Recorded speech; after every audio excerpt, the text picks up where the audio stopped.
ದಿಢೀರ್ ವಾಯುಭಾರ ಕುಸಿತ. ಮುಂದಿನ 24 ಗಂಟೆಗಳಲ್ಲಿ ಈ 11 ಜಿಲ್ಲೆಗಳಲ್ಲಿ ಗುಡುಗು ಸಹಿತ ಮಳೆ ಆರ್ಭಟ. ಹೌದು, ರಾಜ್ಯದಲ್ಲಿ ಫೆಬ್ರವರಿ ಮುಗಿಯುವ ಮೊದಲೇ ಸೂರ್ಯ ತನ್ನ ಪ್ರತಾಪ ತೋರಿಸಲು ಶುರು ಮಾಡಿದ್ದಾನೆ. ಮಧ್ಯಾಹ್ನದ ಹೊತ್ತಿಗೆ ರಸ್ತೆಗಿಳಿಯಲು ಜನರು ಭಯಪಡುವಂತಾಗಿದೆ. ಆದರೆ ಈ ಸುಡುವ ಬಿಸಿಲಿನ ನಡುವೆಯೇ ವರುಣ ದೇವ ತಂಪೆರೆಯಲು ಸಜ್ಜಾಗಿದ್ದಾರೆ. ಹೌದು, ಬಂಗಾಳಕೊಲ್ಲಿಯಲ್ಲಿ ಉಂಟಾಗಿರುವ ದಿಢೀರ್ ಬದಲಾವಣೆಯಿಂದಾಗಿ ರಾಜ್ಯದ 11 ಜಿಲ್ಲೆಗಳಲ್ಲಿ ಗುಡುಗು ಸಹಿತ ಮಳೆಯಾಗಲಿದೆ ಎಂದು ಭಾರತೀಯ ಹವಾಮಾನ ಇಲಾಖೆ ಇದೀಗ ಭವಿಷ್ಯವನ್ನ ನುಡಿದಿದೆ.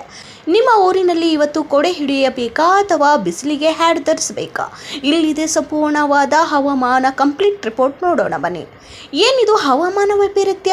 ಮಳೆಗೆ ಕಾರಣವೇನು ಗೊತ್ತಾ? ಸಾಮಾನ್ಯವಾಗಿ ಫೆಬ್ರವರಿ ಕೊನೆಯಲ್ಲಿ ಮಳೆ ಬರುವುದು ಅಪರೂಪ.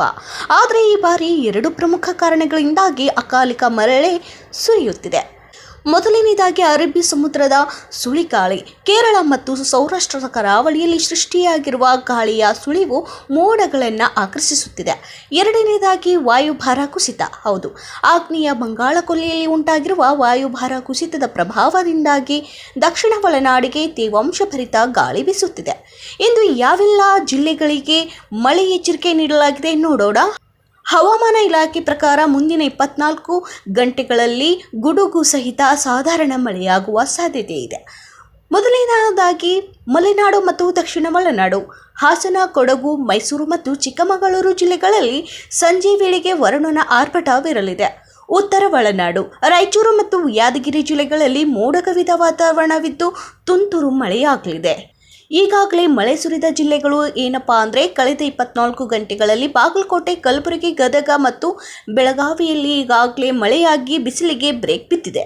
ಇನ್ನು ಬೆಂಗಳೂರಿನಲ್ಲಿ ಹೇಗಿರಲಿದೆ ಹವಾಮಾನ ಅಂದರೆ, ಸಿಲಿಕಾನ್ ಸಿಟಿ ಮಂದಿಗೆ ಸದ್ಯಕ್ಕಂತೂ ಮಳೆಯ ಮುನ್ಸೂಚನೆ ಇಲ್ಲದಿದ್ದರೂ ಮಧ್ಯಾಹ್ನದ ನಂತರ ಭಾಗಶಃ ಮೋಡ ಕವಿದ ವಾತಾವರಣವಿರುತ್ತದೆ.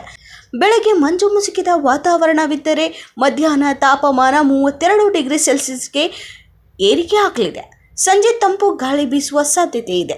ಇನ್ನು ರೈತ ಬಾಂಧವರ ಗಮನಕ್ಕೆ ಎಂದರೆ, ಉತ್ತರ ಕರ್ನಾಟಕದ ಭಾಗದಲ್ಲಿ ಈಗಾಗಲೇ ಕಡಲೆ, ಜೋಳದ ಕಟಾವು ಪ್ರಕ್ರಿಯೆ ನಡೆಯುತ್ತಿದೆ. ಅಕಾಲಿಕ ಮಳೆಯಿಂದ ಫಸಲು ಹಾಳಾಗುವ ಸಂಭವ ಇರುವುದರಿಂದ ಕಟಾವು ಮಾಡಿದ ಬೆಳೆಯನ್ನು ಸುರಕ್ಷಿತವಾಗಿ ಟಾರ್ಪಲಿನ್ನಿಂದ ಮುಚ್ಚಿಡುವಂತೆ ಕೃಷಿ ಇಲಾಖೆ ಎಚ್ಚರಿಸಿದೆ. ಇನ್ನು ಮುಂದಿನ 7 ದಿನಗಳು ರಾಜ್ಯದಲ್ಲಿ ಒಣಹವೆ ಮುಂದುವರಿಯಲಿದ್ದರೂ ಅಲ್ಲಲ್ಲಿ ಮೋಡ ಕವಿದ ವಾತಾವರಣ ಇರಲಿದೆ ಎಂದು ಇಲಾಖೆ ಇದೀಗ ತಿಳಿಸಿದೆ. ಮಾಹಿತಿ ನಿಮಗೆ ಇಷ್ಟವೆನಿಸಿದರೆ ಲೈಕ್ ಮಾಡಿ, ಶೇರ್ ಮಾಡಿ. ಧನ್ಯವಾದಗಳು.